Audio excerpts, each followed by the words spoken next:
திருவிக நகரோட வெற்றி வேட்பாளர் திரு கே.எஸ். ரவிச்சந்திரன் அவர்கிட்ட இருக்கும். அவர் வந்து 2016 இருந்து 2021 வரைக்கும் வந்து எக்மோர் எம்எல்ஏவா இருந்தாங்க. இந்த வாட்டி திருவிக நகருக்கு வணக்கம். திருவிக நகருக்கு முதல் முறையா நீங்க வேட்பாளரா உங்களை நாமினேட் பண்ணிருக்கீங்க. நீங்க எப்படி ஃபீல் பண்றீங்க? திருவிக நகருக்கு முதல் முறையா கிடையாது, மொத்தமே திருவிக நகர் திமுகவின் கோட்டை தான். திருவிக நகர் வந்துட்டு ஏற்கனவே வந்துட்டு இது வரைக்கும் வந்துட்டு அதிமுக வந்துட்டு ஏதோ ஒரு முறை தான் ஜெயிச்சதா ஒரு தகவல். ஆனா வந்துட்டு மொத்தமே வந்துட்டு திமுக தான் மொத்தமே ஜெயிச்சிருக்கு இந்த தொகுதியில. அதனால வந்துட்டு திருவிக நகர் தொகுதிக்கு திமுக புதிது அல்ல, உதயசூரியன் புதிதல்ல. ரவிச்சந்திரன் வேணா வந்துட்டு இந்த தொகுதிக்கு வந்துட்டு புதுசா வேட்பாளரை அறிவிச்சிருக்கலாம்.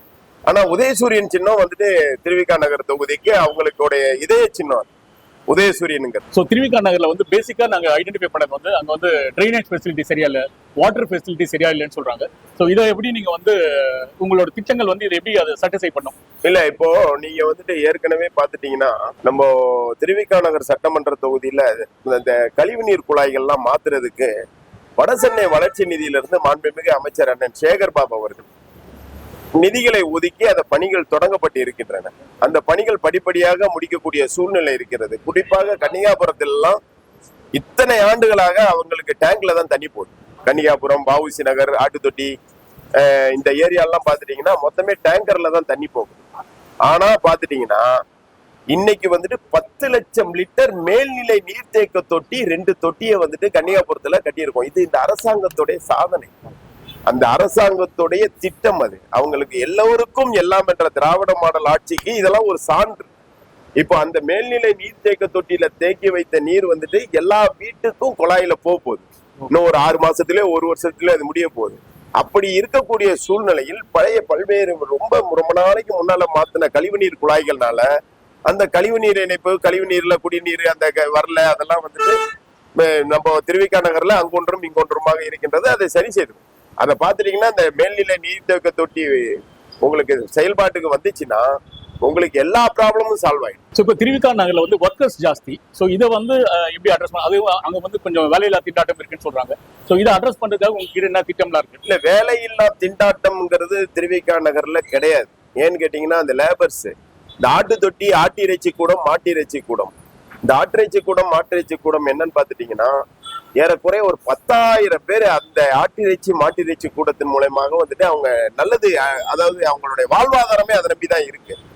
அந்த மாட்டிறைச்சி, ஆட்டிறைச்சி கூடத்துல யாராவது கறி சாப்பிட்றவங்க போயிட்டு அங்க கறி வாங்கினாங்கன்னா அவங்க அடுத்து கறியை சாப்பிட மாட்டாங்க.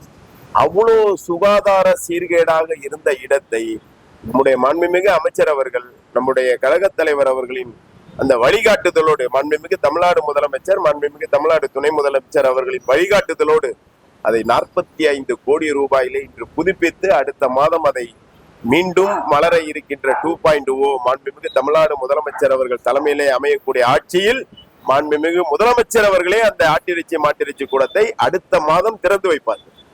அப்போ அங்க வந்துட்டு உங்களுக்கு வந்துட்டு வேலை வாய்ப்புகள் வந்துட்டு நீங்க கேட்டீங்க ஒரு கேள்வி.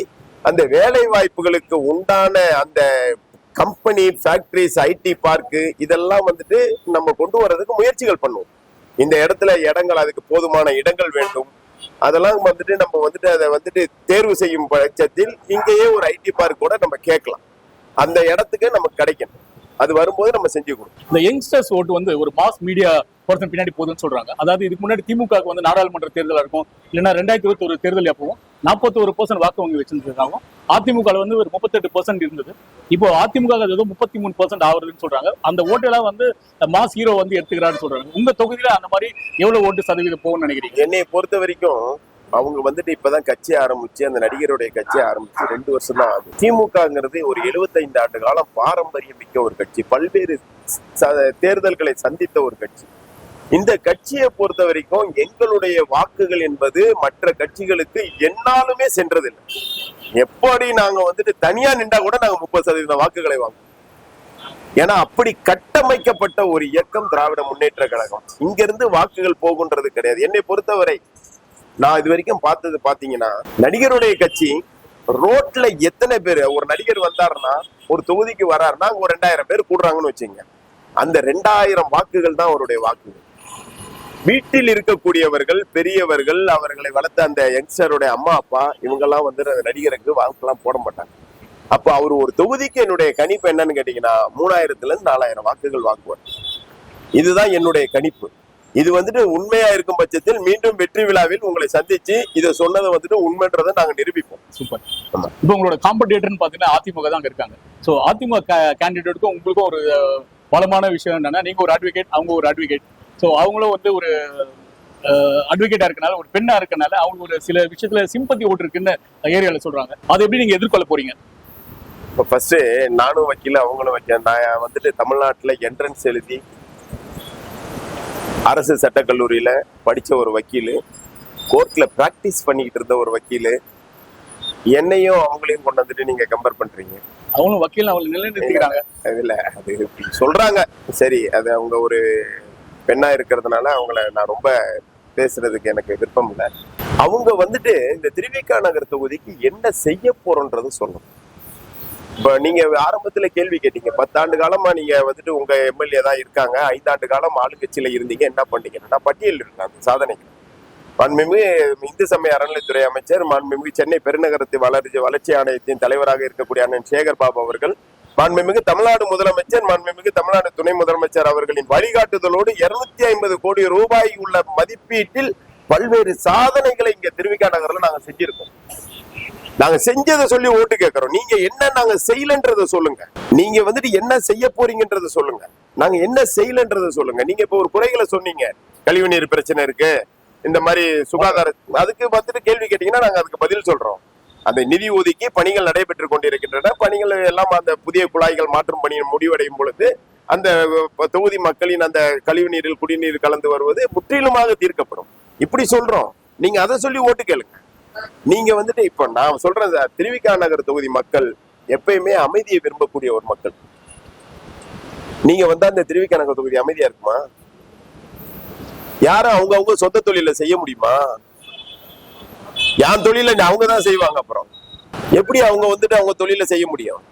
அவங்களுக்கு ஒரு சிம்பத்தி ஓட்டு இருக்குன்னு சொல்றாங்க. அதை எப்படி பாக்குறீங்க? இல்ல, அது தேர்தல் முடியட்டும். தேர்தல் முடிஞ்சா அந்த சிம்பத்தி ஓட்டு வருமா? இது வந்துட்டு வடநாடு கிடையாது சார். இது நீங்க வந்துட்டு ஒரு தாதா மாதிரி மேட்ச் மிரட்டி ஆட்சியெல்லாம் வந்துடலாம் அப்படின்றதெல்லாம் இது வடநாடு கிடையாது. இது வந்துட்டு தமிழ்நாடு. மொத்தம் 100% படிச்சவங்க. வடநாட்டுல வந்துட்டு அந்த கல்வி அறிவுங்கிறது 40% 30% தான். அதனால அவங்களுக்கு தெரியாது. ஒரு தாதான்ற போர்வையில வந்துட்டு மிரட்டி எல்லாரையும் ஓட்டு போட வைப்பாங்க. ஆனா தமிழ்நாட்டுல அப்படி கிடையாது. எல்லாம் படிச்சவங்க, எல்லாருக்கும் எல்லார பத்தியும் தெரியும். ரவி யாருன்றது தெரியும். என்னை எதிர்த்து நிக்கிற அந்த வேட்பாளர் யாருங்கிறது மக்களுக்கு தெரியும். யாரு வந்தா நல்லா இருக்குன்றத அவங்க முடிவு பண்ணுவாங்க. அமைதியான ஒரு ஒரு தொகுதியாக திருவிக நகர் தொகுதி இருக்கணும். இந்த தொகுதி நான் ஒண்ணு சொல்றேன் சார், உதயசூரனுக்கு ஓட்டு போடுங்க, 5 வருஷம் நிம்மதியா இருங்க. இதான் சார் என்னுடைய தாரக மந்திரம். உதயசூரனுக்கு ஓட்டு போடுங்க, 5 வருஷம் நிம்மதியா இருங்க. ஸோ நீங்க ஆல்ரெடி பஞ்ச் டைலாக் சொல்றீங்க. நான் அடுத்த கேள்விக்கு போலான்னு நினைக்கிறேன். அடுத்த கேள்வி வந்து இப்போ சினிமா துறை வந்து அது ஒரு மாஸ் ரிலேட்டட் உள்ள வந்ததுனால சினிமா ரிலேட்டடா நிறைய கேம்பெயின் பண்றாங்க. ஸோ இப்போ வந்து ஒன்லைன்ல நீங்க வந்து திருவிக நகர் மக்களுக்கு உங்களுக்கு ஓட்டு போடணும்னா என்ன சொல்வீங்க? இந்த தலைவருடைய திட்டங்கள் தொடர்வதற்கு, மாண்புமிகு தமிழ்நாடு முதலமைச்சர் அவர்களின் திட்டங்கள் தொடர்வதற்கு, மீண்டும் இந்த திட்டங்கள் முழுமை பெறுவதற்கு, செம்மைப்படுத்துவதற்கு மீண்டும் உதயசூரியன் சின்னத்திற்கு வாக்களியுங்கள். அந்த உதயசூரியனுக்கு வாக்களியுங்கள். 5 வருடம் நிம்மதியாக இருங்கள்.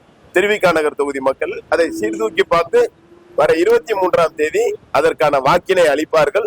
4ஆம் தேதி அதற்கான பதிலை நாங்கள் பெறுவோம். மீண்டும் 2.0 ஆட்சியை மாண்புமிகு தமிழ்நாடு முதலமைச்சர் அவர்கள் தலைமையிலே திரு முத்துவேல் கருணாநிதி ஸ்டாலின் என்ற குரல் தமிழ்நாட்டில் ஒலிக்கும். இது உறுதி.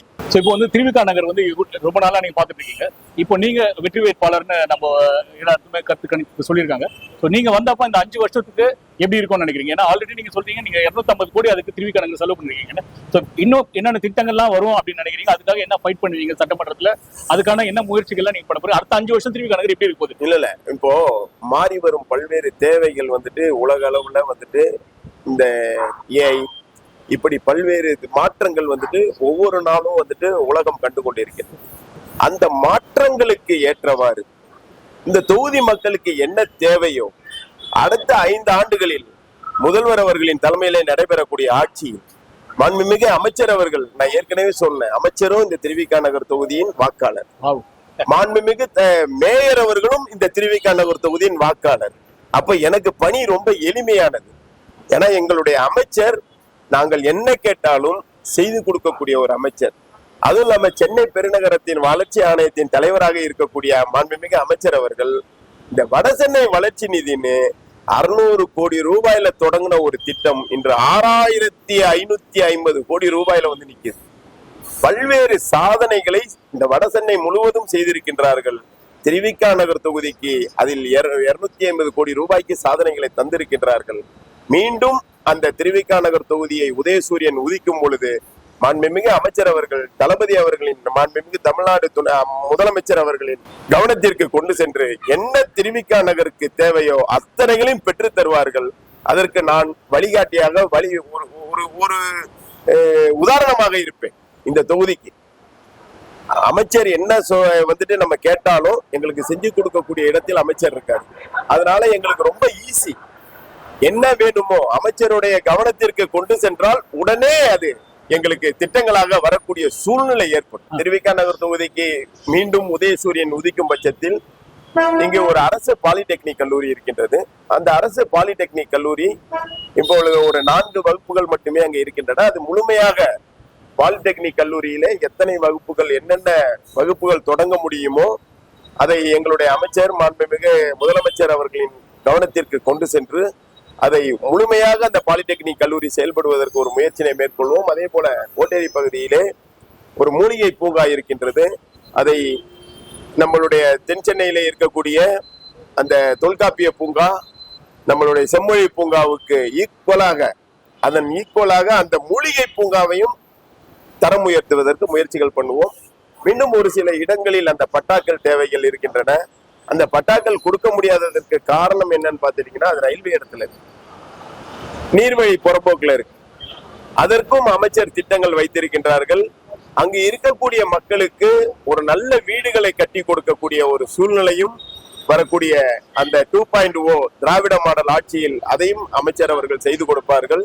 எனவே இதுதான் இப்பொழுது இங்கே என் முன்னால் அந்த திருவிக நகர் தொகுதிக்கு நாங்கள் வெற்றி பெற்றால் நாங்கள் செய்து கொடுக்கக்கூடிய அந்த சாதனைகளாக நாங்கள் சொல்லியிருக்கோம். நன்றி, வணக்கம்.